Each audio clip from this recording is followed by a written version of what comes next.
students will be able to communicate effectively as leaders and administrators. Number 6, students will be able to resolve organizational conflicts through the tactics, negotiation, and reconciliations skills. Then number 7, students will be able to integrate leadership, vision with administrative management for effective practice.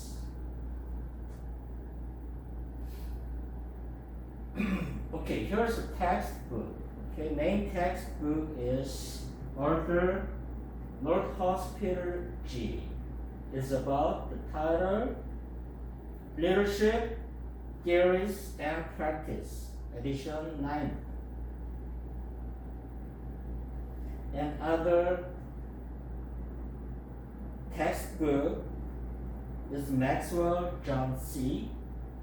about title Developing the Leader Within You 2.0. Another book is Mark First Aubrey, that is about title Being Leaders and Nature of Authentic Christian Leadership.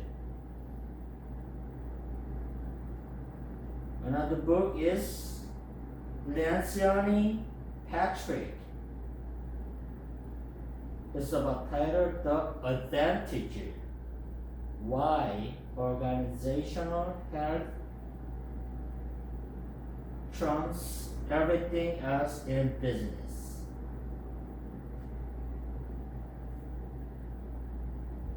Okay.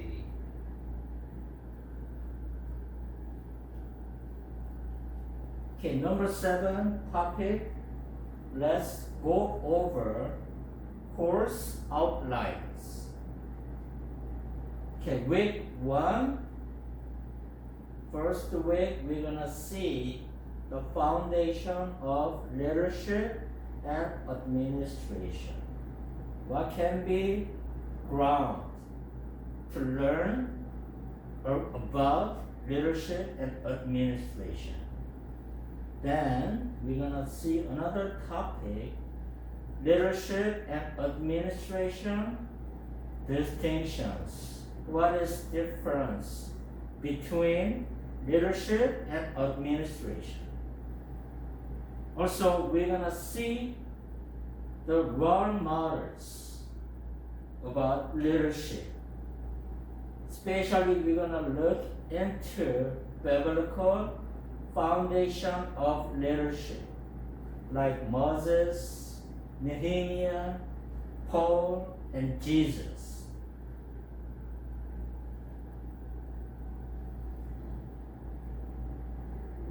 Then we're gonna look into historical development of leadership through. Okay, that is the covering of first week.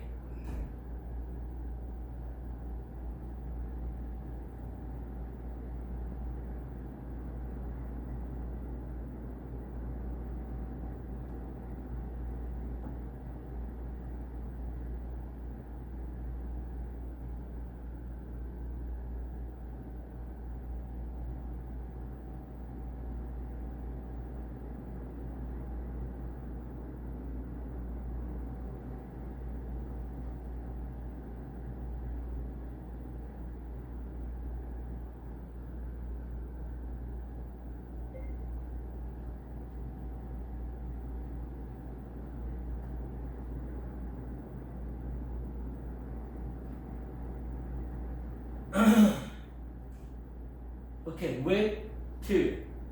Second week, we're gonna look into leadership theories and styles. It can be breakdown to subtopics, which is traits, behavior, contingencies, and transformational theories. And we're gonna see the leadership styles. It can be autocratic, democratic, laissez-faire. And then especially we can look into to talk about leadership biblically. We're gonna see what is servant leadership and its biblical grounding. We're gonna find out with biblical texture.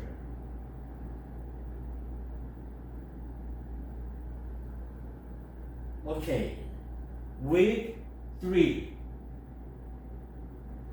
Organizational structure and governance. It is about administration, okay, and a little bit of leadership. Let's see how we can break down to small topics. Small topic means it doesn't mean it's not important, okay? So the types of organizational structure: hierarchical, flat, matrix. Okay, that's the type of organizational structure. We're gonna delve about those topics more. And then also, we're gonna see church governance models, like, Episcopal, Presbyterian, Congregational. We're gonna see how those governance models are different, okay, and then how they can share common grounds, okay, and then also schools and business administration systems we're gonna look into, okay, how business will be conducted with structure and governance. Also schools, how we can run the school with good administration, structure, and leadership. Okay.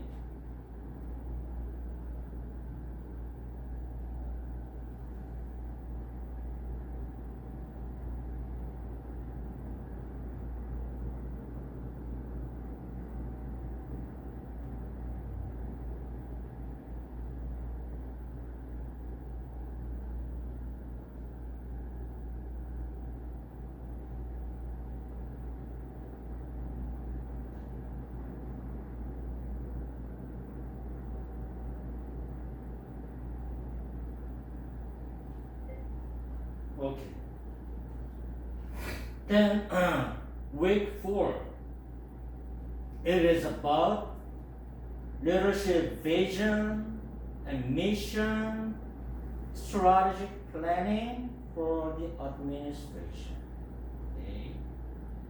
We're gonna practice writing missions and mission statements.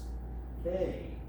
Any organization, any structure, any form of people, any social context, people have a kind of statement. It is saying what their vision is like, what they are gonna focus on to achieve certain goal, a vision that is about statement. We're gonna look into. Okay. And then strategic planning, which is SMART goals. We're gonna see what those terms are like. And then alignment, mission with administration and leadership. Okay, you have vision and you have mission, how you can adapt your mission to the leadership and administration. We're gonna see how that works together. Okay, fifth week, decision making, problem solving. Okay, it is always hard to make decision. Okay, it's not easy way to make certain decision, to do plan, or to practice, to accomplish, make a goal, actively people to perform for the certain goals. Okay, always comes with, before those, it is decision. Okay, so decision making is really, really important. Okay, always within people gathering, there's always conflict and problems. So we're gonna learn how we can resolve those problems, conflicts. So let's see, breakdown to that topic is decision-making models. It could be rational, intuitive, participative. Another one is barriers to effective decision-making, and then problem-solving in organizational crisis. Week 6, communication in leadership and administration. Communication is very, very important. Okay? It can be applied to any type of context. Society, business, your job, your family, your friend, any gatherings of people, or one-to-one relationship, the communication is really important. If you don't communicate well, first, you don't understand, you don't make others understand about you. Okay, so communication is really important, not only about leadership and administration. So we're gonna see more about it. So the role of communication in leadership. What is the role about communication? Then it could be verbal, non-verbal, cross-cultural communication. Also nowadays, people live in globally, right? So people experience many different cultures, ethnic cultures, social cultures.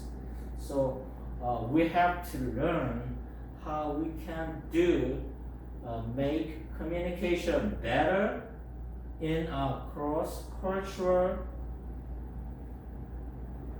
relations with people.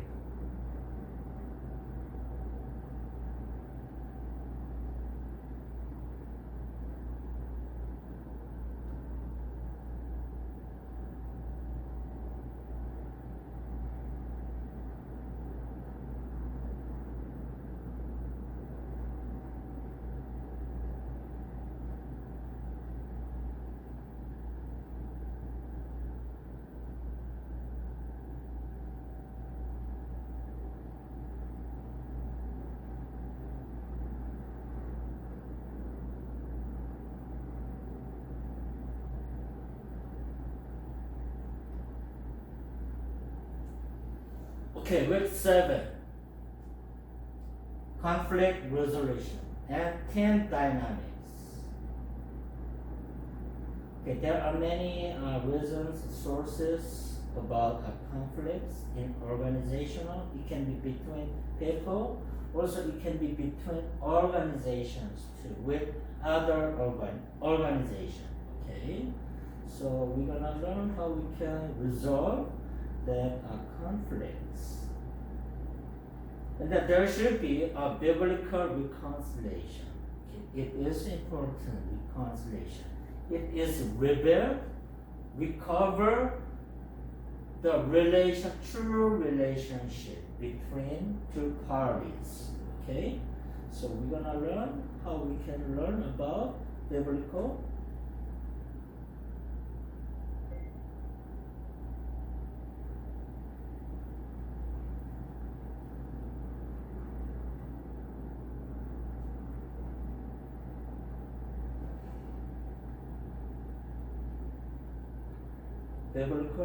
communications. It can be verbal, non-verbal, cross-cultural communication. And then also, we're going to do public speaking and persuasive leadership. Oh, it was, yeah. Week 7, yes, it is conflict and team dynamics. We're going to find out the sources of conflict. And then we're going to see more about biblical reconciliation. To do this better, resolve the conflicts, we're going to learn how we can negotiate, how we can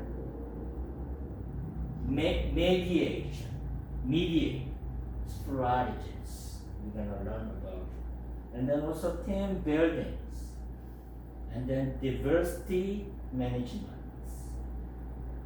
Like I say, nowadays people live on global, we travel many countries, we can communicate people with different cultural background, right?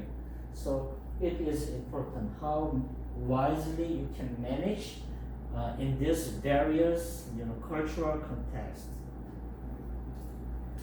And then week 8, ethics, integrity,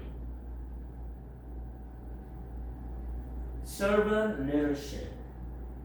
So ethics and integrity in leadership,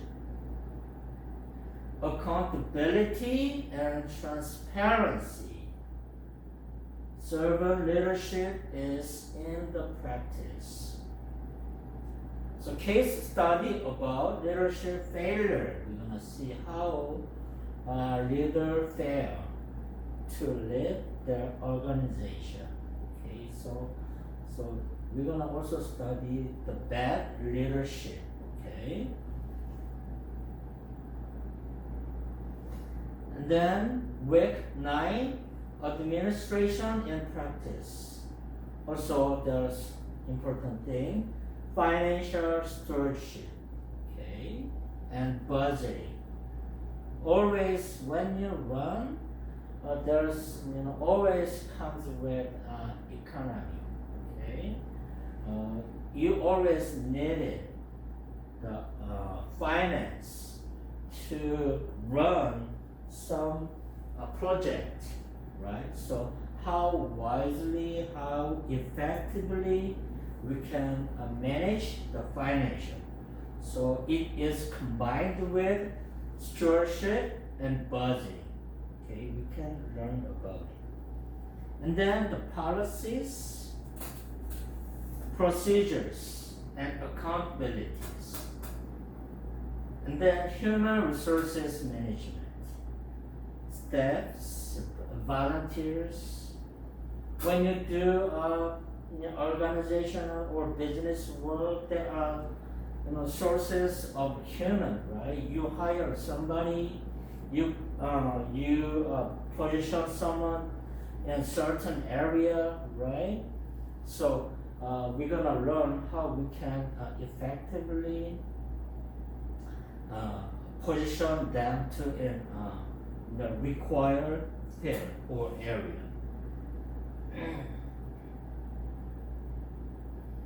Also, we're gonna see comparing mainly two different organizations. Okay, one is about non-profit organization, and there's business administration. One is about for social benefits, like religious organization. Those are organizations not for the making money. It is about social benefits, right? So, and then other way, people also make organization for making finance outcomes, right? It is profitable. So that is we call business corporation. Okay, so there are two different mainly organizations. Okay, 10-week integrating leadership and administration. Actually, we're gonna apply so far to the point we learned that we can apply to a certain settings and models. So it is important to learn rebalancing visionary leadership with administrative duties and adopting leadership for church, schools, business contexts. Also, we're gonna look into other settings like families. Also, student final presentation. Week 11, final exam. Okay, grade is something like this. And then I think that's it about all about syllabus for leadership and administration. Okay, now let's start.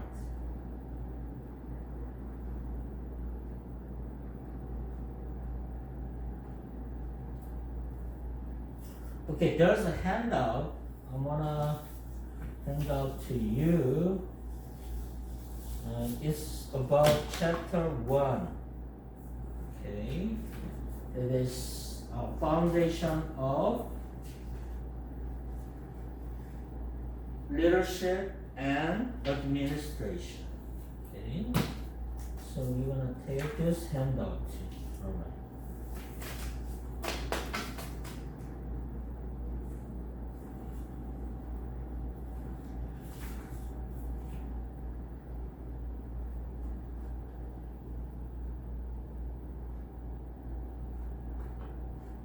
Okay, first slide.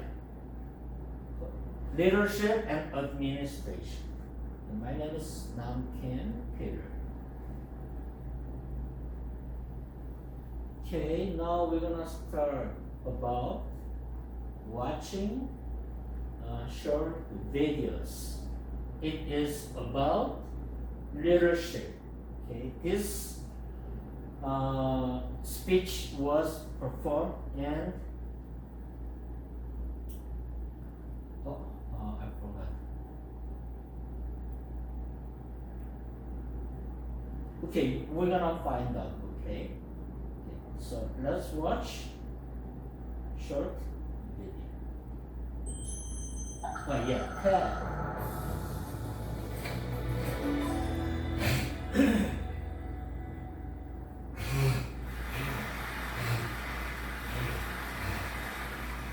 What makes a great leader today? Many of us carry this image of this all-knowing superhero who stands and commands and protects his followers. But that's kind of an image from another time.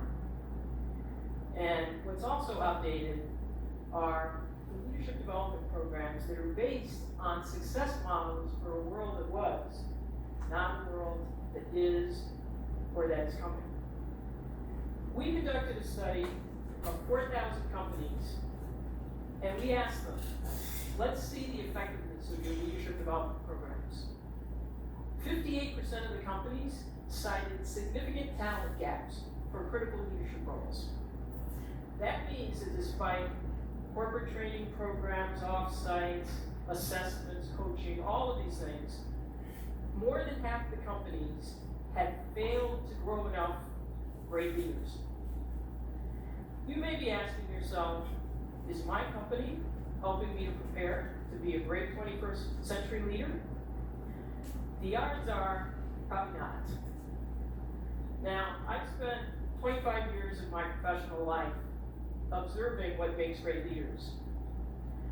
I've worked inside Fortune 500 companies, I've advised over 200 CEOs, and I've cultivated more leadership pipelines than you can imagine. But a few years ago, I noticed a disturbing trend in leadership preparation. I noticed that despite all the efforts, there were familiar stories that kept resurfacing about individuals. One story was about Chris, a high potential superstar leader who moves to a new unit and fails, destroying unrecoverable value. And then there were stories like Sydney, the CEO, who's so frustrated because her company is cited as best company for leaders, but only one of the top 50 leaders is equipped to lead their crucial initiatives. And then there were stories like the senior leadership team of a once thriving business that, surprised by a market shift, finds itself having to force the company to reduce its size in half or go out of business. Now, these recurring stories cause me to ask you questions. Why are the leadership gaps widening when there's so much more investment in leadership development? And what are the great leaders doing distinctly different to thrive and grow? One of the things that I did, I was so consumed by these questions and also frustrated by those stories that I left my job so that I could study this full time. And I took a year to travel to different parts of the world to learn about effective and ineffective leadership practices in companies, countries, and nonprofit organizations. And so I did things like travel to South Africa, where I had an opportunity to understand how Nelson Mandela was ahead of his time in anticipating and navigating his political, social, and economic context. I also met a number of nonprofit leaders who, despite very limited financial resources, were making a huge impact in the world, often bringing together seeming adversaries. And I spent countless hours in presidential libraries trying to understand how the environment had shaped the leaders, the moves that they made, and then the impact of those moves beyond their tenure. And then when I returned to work full-time, this role, I joined with wonderful colleagues who were also interested in these questions. Now, from all this, I distilled the characteristics of leaders who are thriving and what they do differently. And then I also distilled the preparation practices that enable people to grow to their potential. I want to share some of this with you now. In a 21st century world, which is more global, digitally enabled and transparent, with faster speeds of information flow and innovation, and where nothing big gets done without some kind of a complex matrix, relying on traditional development practices will stunt your growth as a leader. In fact, traditional assessments like narrow 360 surveys or outdated performance criteria will give you false positives, lulling you into thinking that you are more prepared than you really are.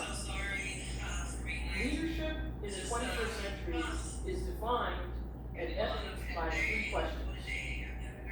Where are you looking to anticipate the next change to your business model or your life? The answer to this question is on your calendar. Who are you spending time with? On what topics? Where are you traveling? What are you reading? And then how are you distilling this into understanding potential discontinuities? And then make the decision to do something right now so that you're prepared and ready. There's a leadership team that does practice where they bring together each member collecting, here are trends that impact me, here are trends that impact another team member, and they share these and then make decisions to course correct a strategy or to anticipate a new move. Great leaders leaders are not head down, they see around corners, shaping their future, not just reacting to it. The second question is, what is the diversity measure of your personal and professional stakeholder network? You know, we hear often about good old boy networks, and you know, there's certainly a lot, many institutions, but to some extent, we all have a network of people that we're comfortable with. So this question is about your capacity to develop relationships with people that are very different than you. And those differences can be biological, physical, functional, political, cultural, socioeconomic. And yet, despite all these differences, they connect with you and they trust you enough to cooperate with you in achieving a shared goal. Great leaders understand that having a more diverse network is a source of pattern identification at greater levels and also of solutions, because you have people that are thinking differently than you are. Third question, are you courageous enough to abandon a practice that has made you successful in the past? There's an expression, go along to get along. But if you follow this advice, chances are, as a leader, you're going to keep doing what's familiar and comfortable. Great leaders dare to be different. They don't just talk about risk-taking, they actually do it. And one of the leaders shared with me the fact that the most impactful development comes when you are able to build the emotional stamina to withstand people telling you that your new idea is naive or reckless or just plain stupid. Now, interestingly, the people that will join you are not your usual suspects in your network. They're often people that think differently and therefore are willing to join you in taking a courageous leap. And it's a leap, not a step. More than traditional leadership programs, answering these three questions will determine your effectiveness as a 21st century leader. So what makes a great leader in the 21st century? I've met many, and they stand out. They are women and men who are preparing themselves, not for the comfortable predictability of yesterday, but also for the realities of today and all of those unknown possibilities of tomorrow. Thank you. They are women and men who are preparing themselves for the 21st, more than traditional leaders. Okay, here what she's saying was, she was talking about leadership, okay? It is all about the 21st century. We live in the global, we live with many diversity in this world. So how you can anticipate changes? So which area are you able to look into to make positive changes? That was she's talking about. And what is the diversity measures of your network?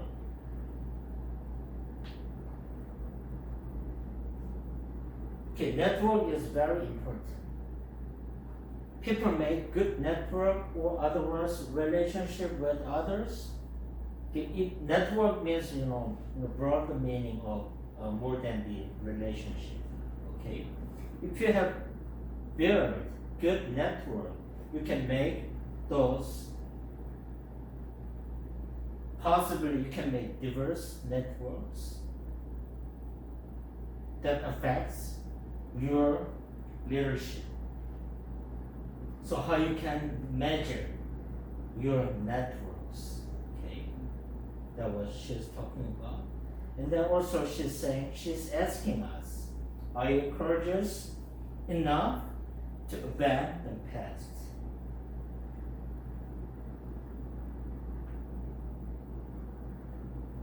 She says, people get along to be alone.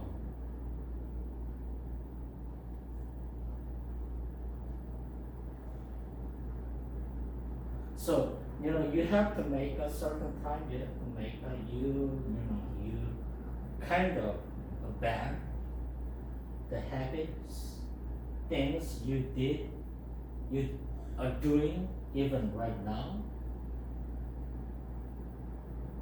It means you're able to change things you do for the future leadership. Okay, she was talking about. Okay, and then another video we're gonna see is about administration. Okay, so what is administration? So we're gonna see how administration is like. Okay, another video. Let's see if this is a short video.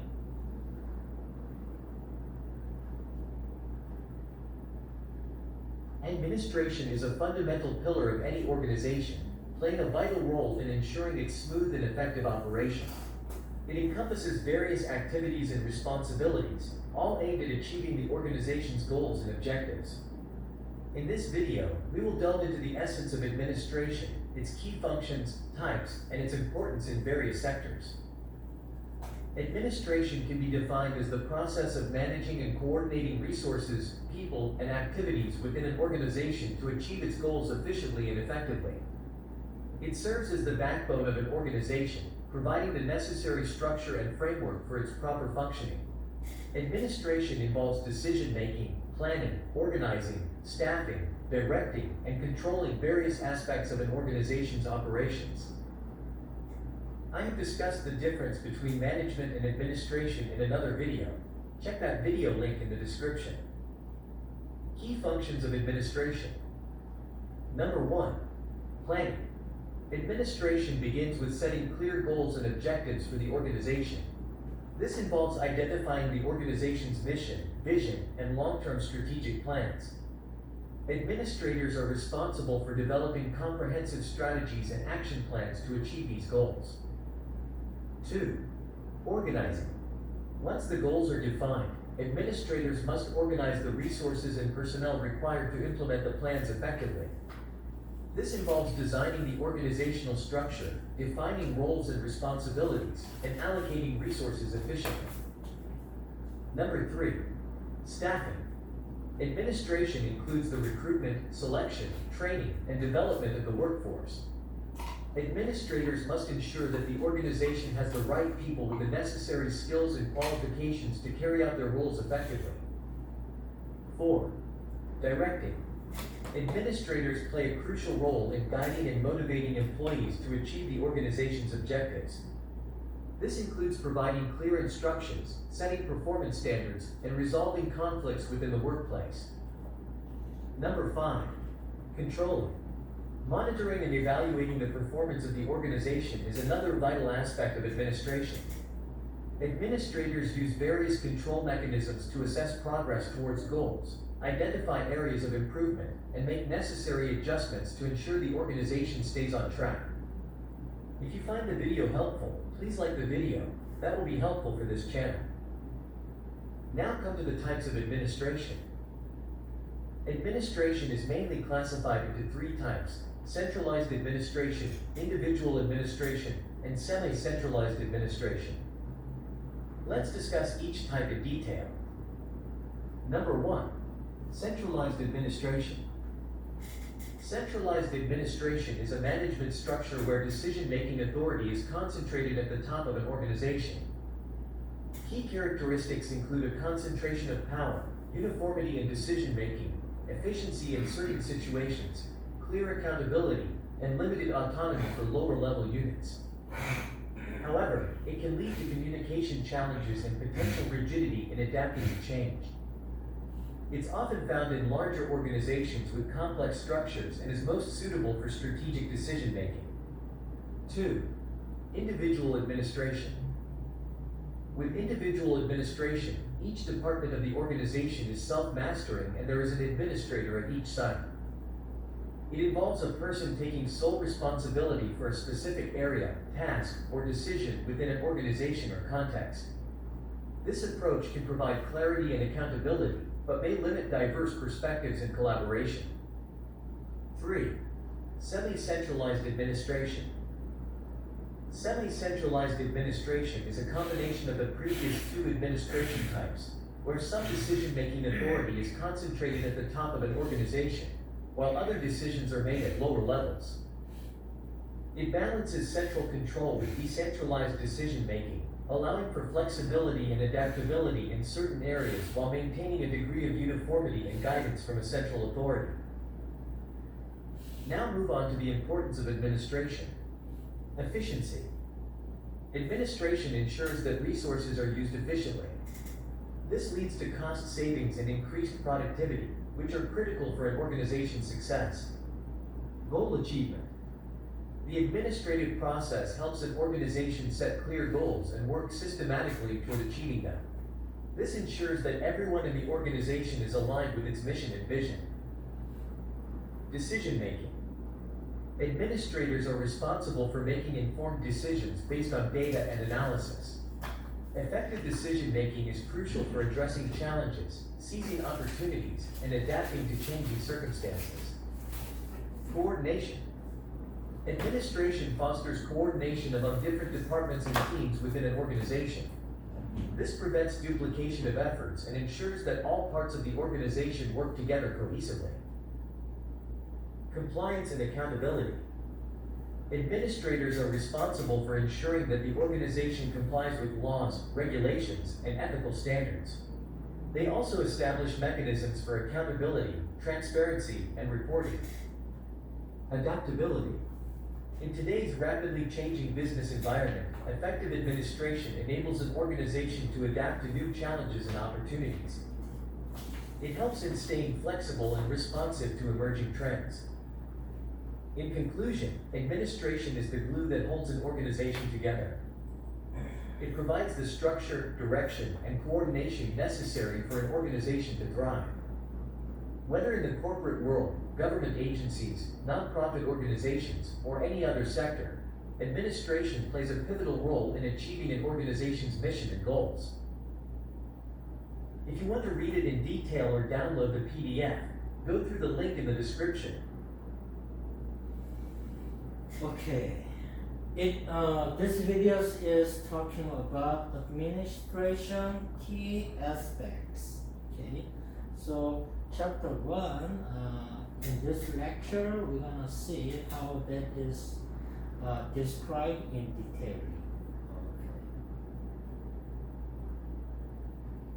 Okay, slide 1. Okay, chapter 1, the foundation of leadership and administration.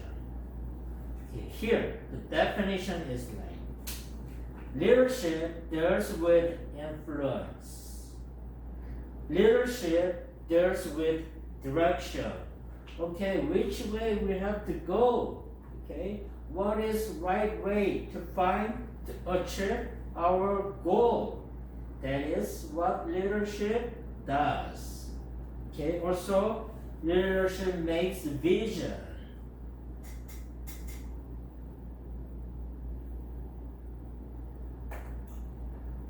It is like intangible, okay? But even though it is intangible, the vision, the image is too clear, okay? You have to deal with those influences, direction, and visions to the people. And then also administration. It has meaning like you guys have to, when you're in administration position, you have to focus on the organization and then organization structure and executive of the vision.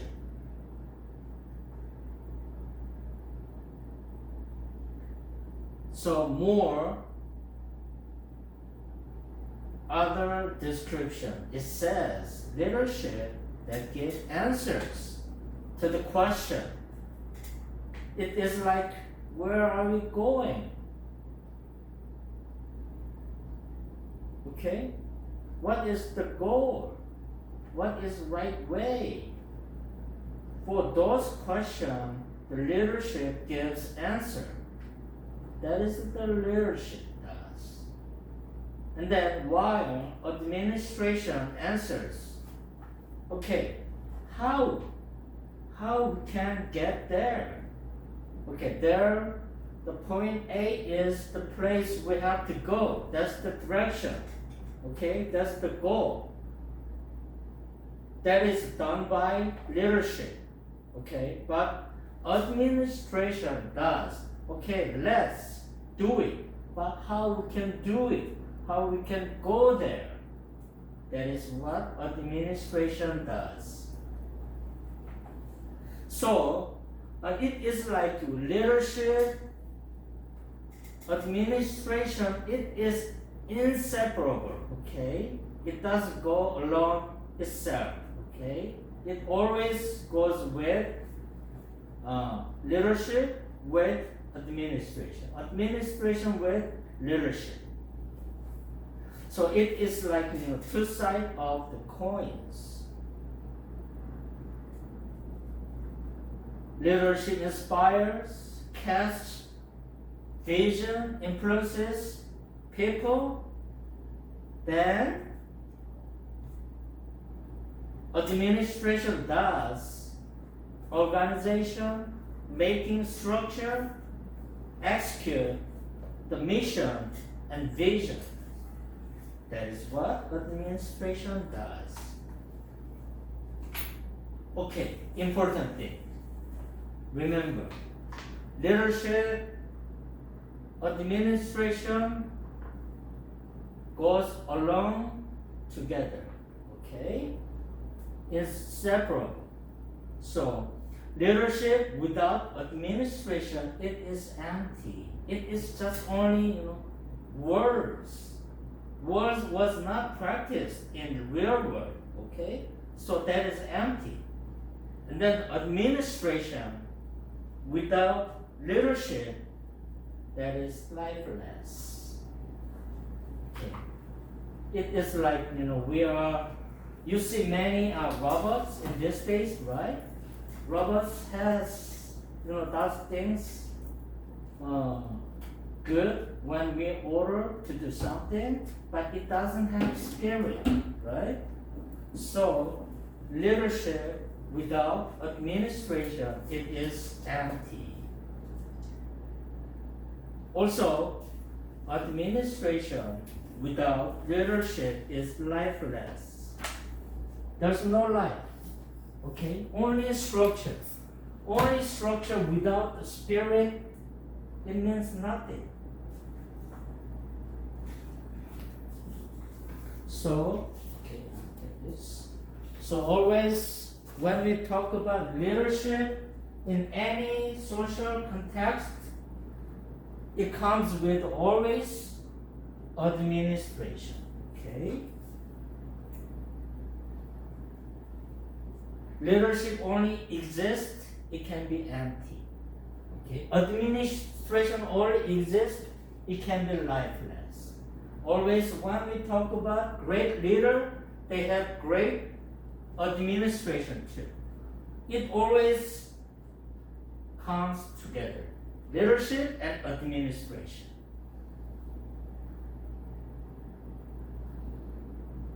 Okay, another slide. Let's see.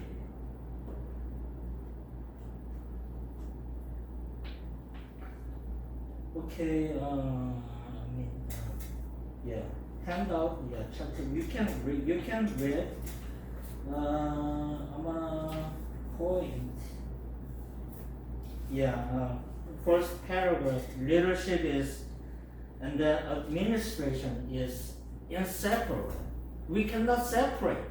We cannot divide, okay? When we talk about leadership, it always comes with administration, okay? Okay, it is like, okay, just look at the school, okay, school like this, okay? Leadership is, okay, the president of our school, right? He has good idea to run the school, right? He has good vision about the school. But without administration, there's no reception, there's no, coordinator, there's nobody to visualize, to realize his vision, right? And then goal. That is empty.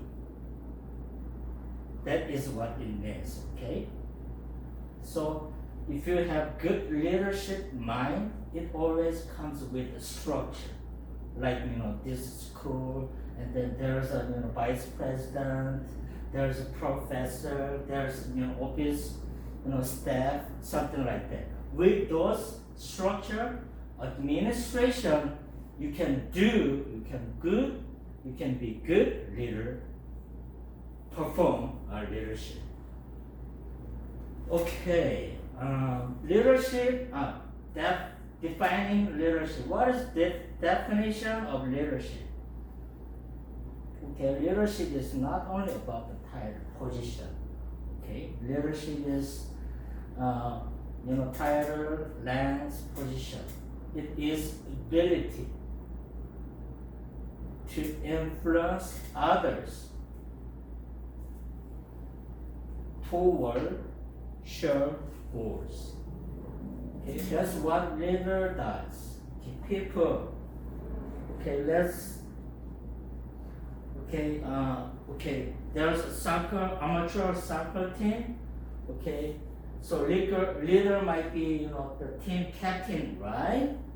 Okay, hey, guys, in this there's a tournament. Okay, our goal is to be final round 8. Okay, that's our goal. Before we always cut off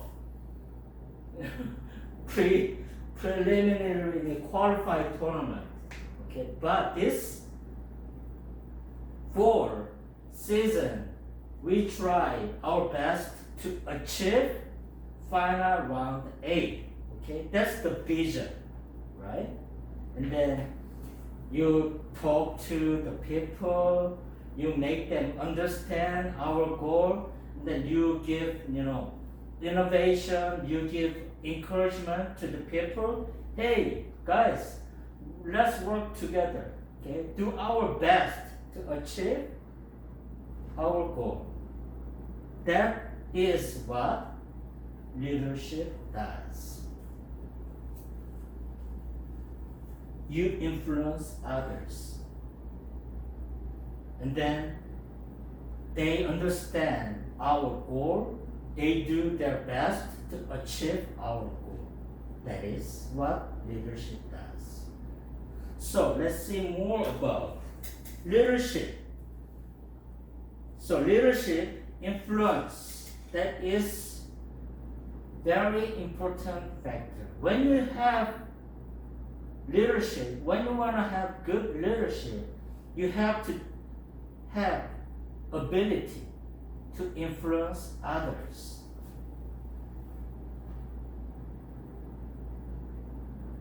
So leadership is about influencing other people. It is not just holding authority, okay? It is not like holding authority means, okay, if you want to do something, you always have to ask me. Then I say yes, then you can do it. It is holding authority, right? But it's nothing about holding authority when you talk about influence. So it is true leader,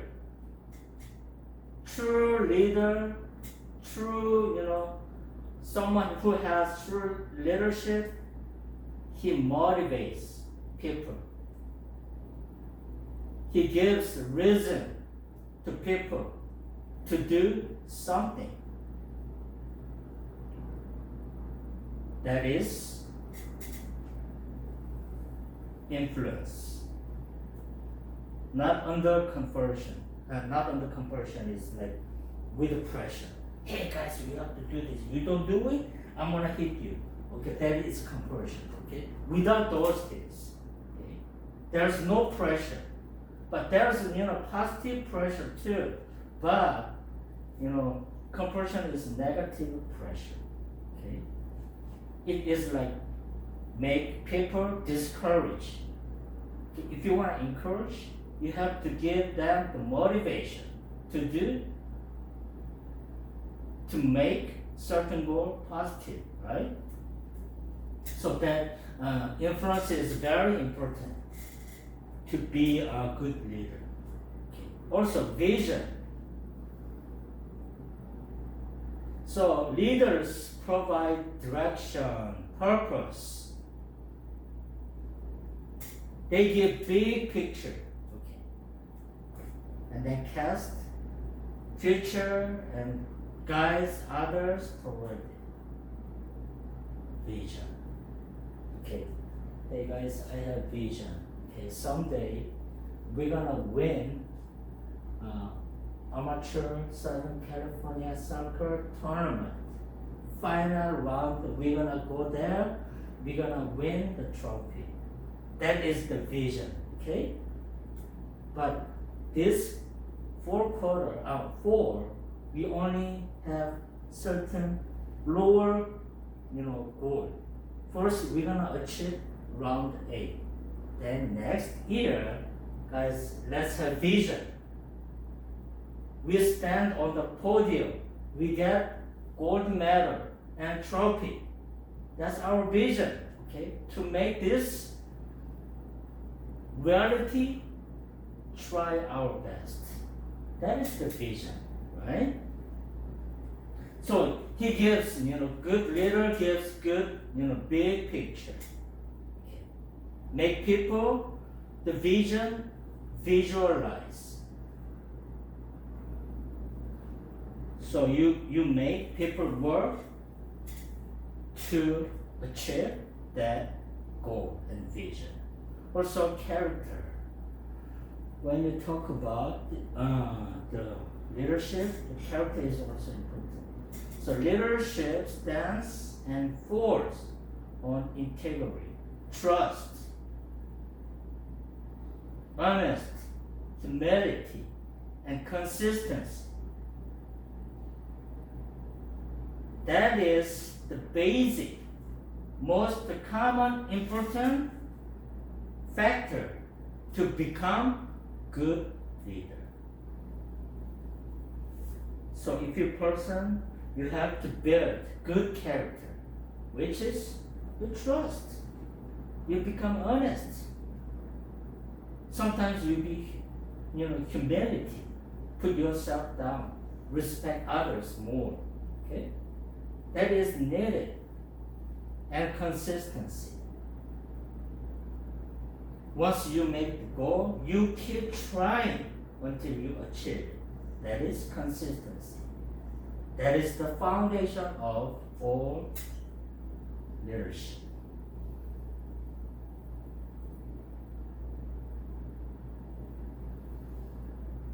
Okay, another aspect, another factor about leadership is communication. I emphasize this communication in any many other courses, classes, right? Nowadays, personally, I want to make relationship with someone number one rule: communication and connected.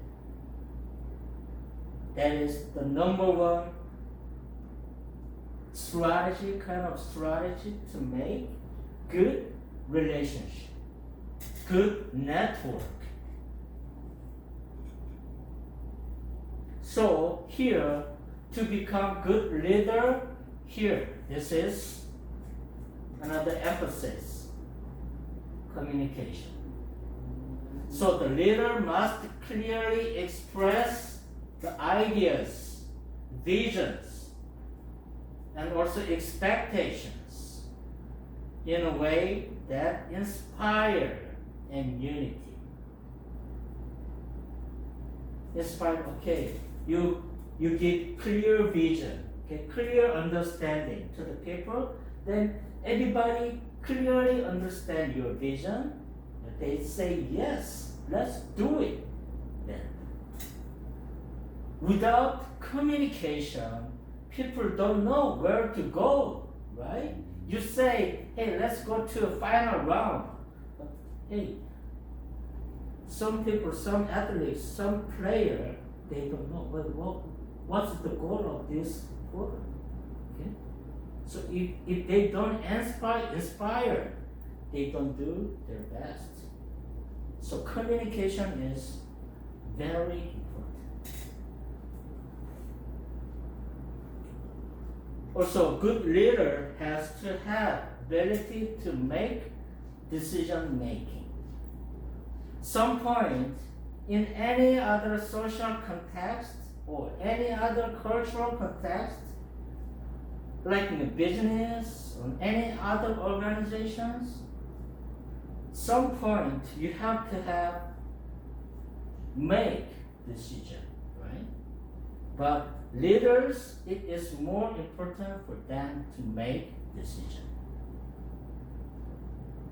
So leader must do this wisely. They do evaluate situation, okay. They look around environment, okay, situation, decision making. Let's say, okay, hey guys, our team is like, we have usually, soccer player, they have to have like more than 20 squads. Okay, 20 squad, actually they play the game in the field, soccer field, 11 people play. But we only have 12 squad. Our team member is only 12. Then we're gonna try to win the trophy. It is impossible. What if somebody got injured when they playing the soccer, right? There should be substitute. So if he is wise, good leader, hey guys, we cannot do this. With 12 people, we cannot achieve the winning the trophy.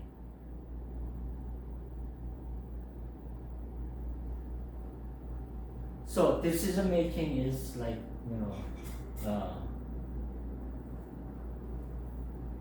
about seeing the situation, seeing the reality.